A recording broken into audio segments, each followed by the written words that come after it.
Results of Dr. Shanafield's work, on Yuan ponds is contributing to current management strategies and the proposed Environmental Protection and Biodiversity Conservation Act listing.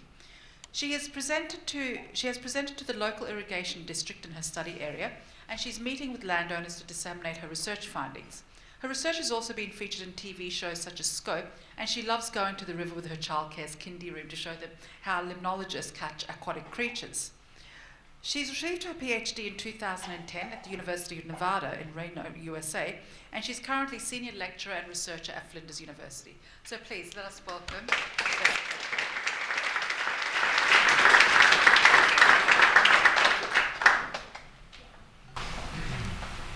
Pleasure to be here tonight, and lucky last. It's fun to speak last.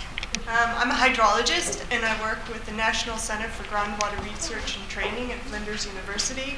And I thought tonight that I would tell you something about a place very close to home, literally. All right, and I just want to say that I think that I can give everybody a run for the money on the best job, because I get to spend a lot of my time playing outside. And who doesn't like playing outside, in creeks and rivers? Okay, so let's talk about Willunga. To start, let's talk about the hydrologic cycle, or the water cycle. I've been going to a lot of schools lately, and we talk about the water cycle, and I'm amazed that even year 1 students, year 2 students tell me how this works. So I won't spend much time telling you, because I assume you already know.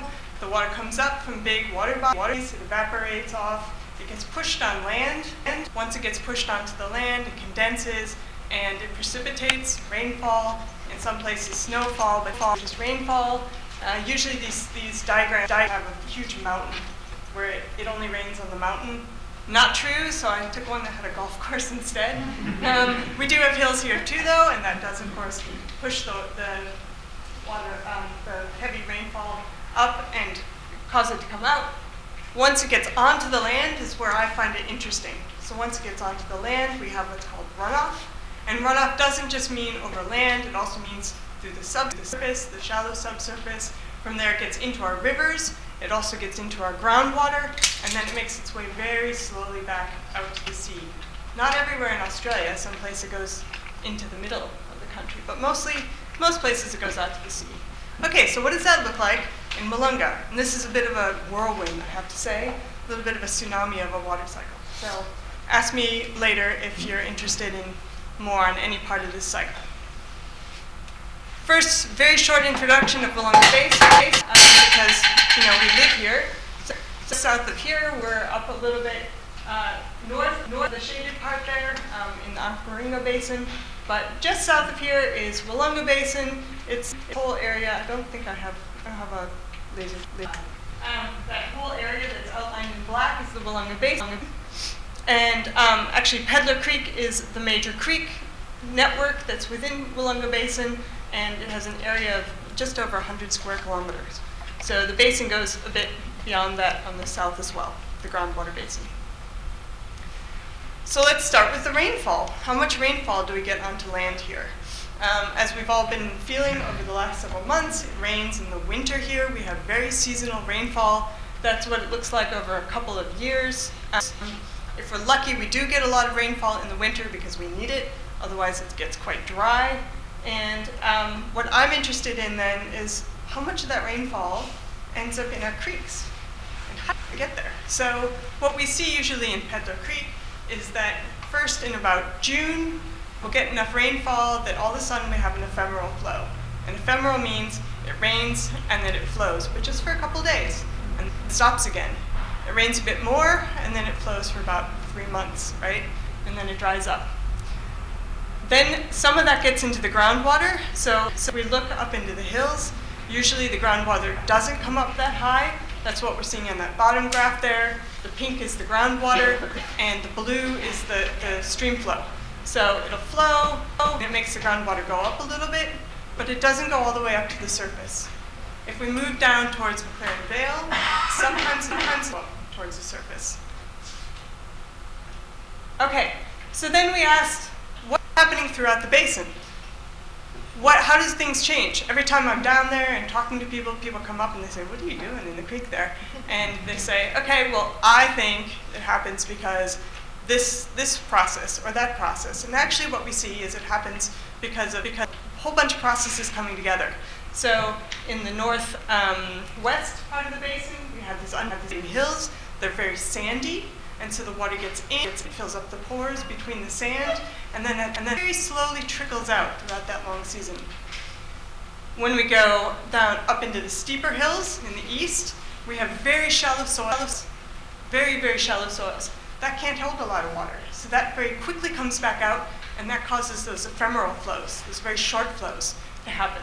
When we move down into the flatter valley, there's a mix of processes happening, and we also get some quite clayey soils down there, which prevent the water from infiltrating as far. That's where we get the groundwater coming up to the surface. So we can actually see in the flow record, we can start to say which part of each catchment is creating which parts of these flows. When it gets into the creek, then how much gets back into the groundwater? Because we do use the groundwater. So what we did is we took this several meter long orange pole. I sent our field assistant and my PhD student out there for a week. They hated me after it. It was miserable trying to walk through the creek with that pole. But what the pole gave us is 3 different snapshots of what's going on underground. Down to about 4 meters underground, we could see, is it sandy or is it clayey? And what we found was that the top meter, more often than not, it was incredibly clayey. Below that, it was sandier. So that's that red there, that's clayier, and then down to the blue is sandier. And with a few exceptions, there were some areas that were still sandy. That top meter is quite clayey. So unlike a lot of arid systems where most of the groundwater recharge is through the stream bed, here in Willunga, it looks like it's not going directly through the bed, it may still be going laterally, or it may be throughout the whole watershed. Okay, so then the groundwater. I'm at a groundwater center, so we've done a lot of research on groundwater. We've put in a lot of bores all over. And most of this is not my work, but I think it's quite interesting that we see that you have very shallow soils, again, up near the top of the basin, and they get deeper and deeper. And we have several different aquifers. This red one, the Port Willunga Formation, is the one that we use 2/3 of our water from. And we do that because of its size and its yield and its proximity to the surface. It also dips so that it gets thicker as you go south. And I'd be happy to talk about the aquifer later. But once we get into the aquifer, the water starts moving very, very slowly. It's lucky if it moves a couple millimeters a year, right? So now we're through our hydrologic cycle. Of course, in all cycles, it then pops back out the ocean, doesn't it? And the cool part is here, you can even see that happening. You go to Selleck's Beach, you can actually see the groundwater bubbling on the beach a lot of the times. And we're trying to capture how much is actually coming back out into the ocean along our coast, which is very difficult to measure because it's such small volumes. So we're trying to capture that both through the geophysics again and through looking at these thermal images. So if anyone here is part of Friends of Selleck's Beach, I still owe you a presentation because we did a lot of work out there. But yeah, it's taken a while to figure out what's going on, but trying to characterize that part of the hydrologic cycle. So thank you.